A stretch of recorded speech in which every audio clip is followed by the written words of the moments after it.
Okay, so 5 years ago, I was just a person with a camera, no real plan, and definitely no idea that one day I'd be making a living doing this full time. In fact, I quit my job to become a photographer and a videographer the day before the first COVID lockdown.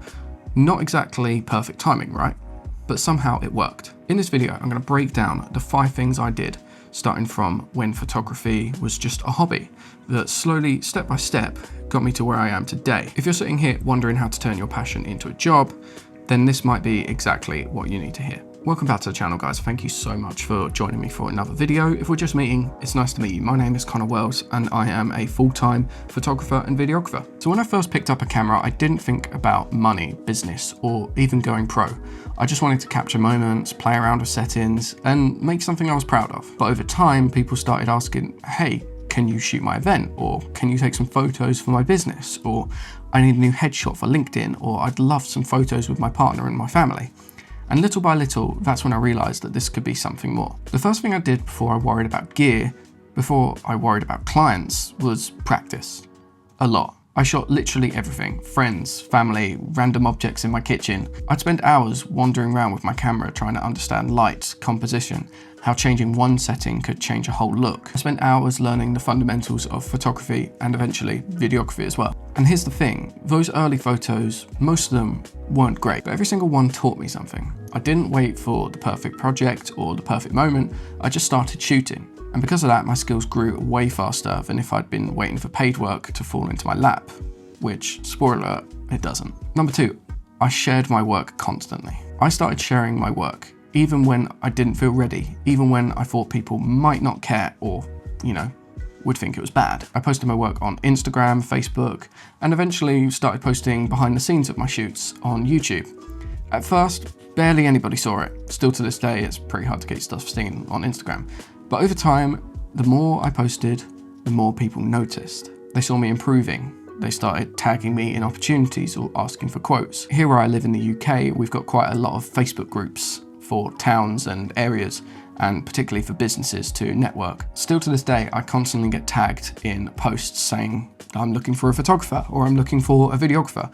I need someone to cover my event. When I first started, that didn't really happen, but now every day I get tagged in about 2 or 3 different posts, which I am eternally grateful for. Consistency is powerful. It builds trust. People need to see you show up again and again before they believe that you are serious. The third thing I did was I said yes to the small jobs. Birthdays, small events, tiny business shoots. Sometimes I barely made enough to cover my travel, but every single one was like paid practice.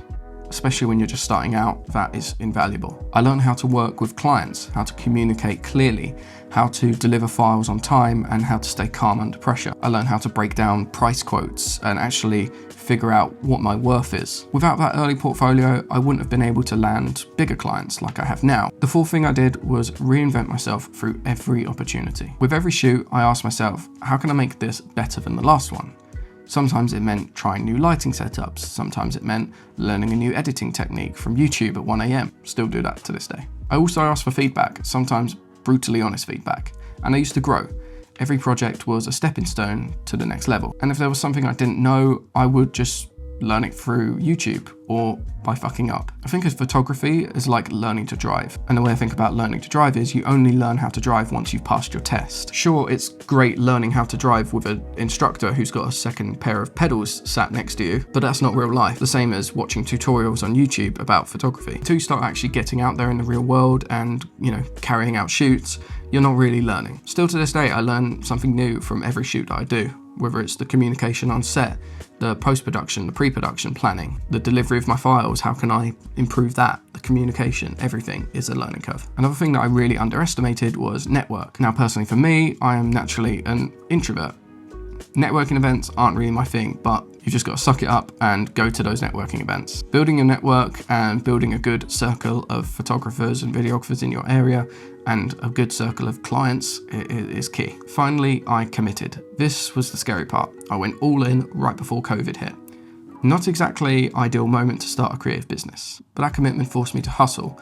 I reached out to businesses, pitched ideas, built relationships, and over-delivered on every job I got. Still to this day, I fully believe under-promise but over-deliver. It is key to building good client relationships. For example, I shot an event last week which I was booked to shoot a highlight reel and some interviews, like Vox Pop kind of things. Strictly video, but still I take some photos from behind the scenes or take some photos just for my personal use, but often I'll actually just send them over free of charge to keep that relationship good with the client. And here's the truth though, the moment I stopped treating this like a side hustle, people started treating me like a professional. There's that famous Jay-Z quote, "I'm not a businessman, I'm a businessman." That shift in mindset made all the difference. So just to recap, I practiced constantly, shared my work constantly, I said yes to the small jobs, I kept reinventing myself, and I committed fully. These 5 steps didn't make me a full-time photographer overnight. If you think you're going to be a full-time creative overnight, it's going to hit you like a ton of bricks. But that did build the foundation to make it possible. If you're serious about making a leap, start with one of these today. Even if it's just picking up your camera and shooting for 10 minutes. Small steps stack up faster than you think. Also, if this video helped you with a bit of motivation, do me a favor. Hit that like button, subscribe if you want more behind the scenes from my journey, and drop a comment telling me where you are on your photography and videography journey. I reply to as many of you as I can, but I'd love to hear your story. See you guys in the next one. Peace.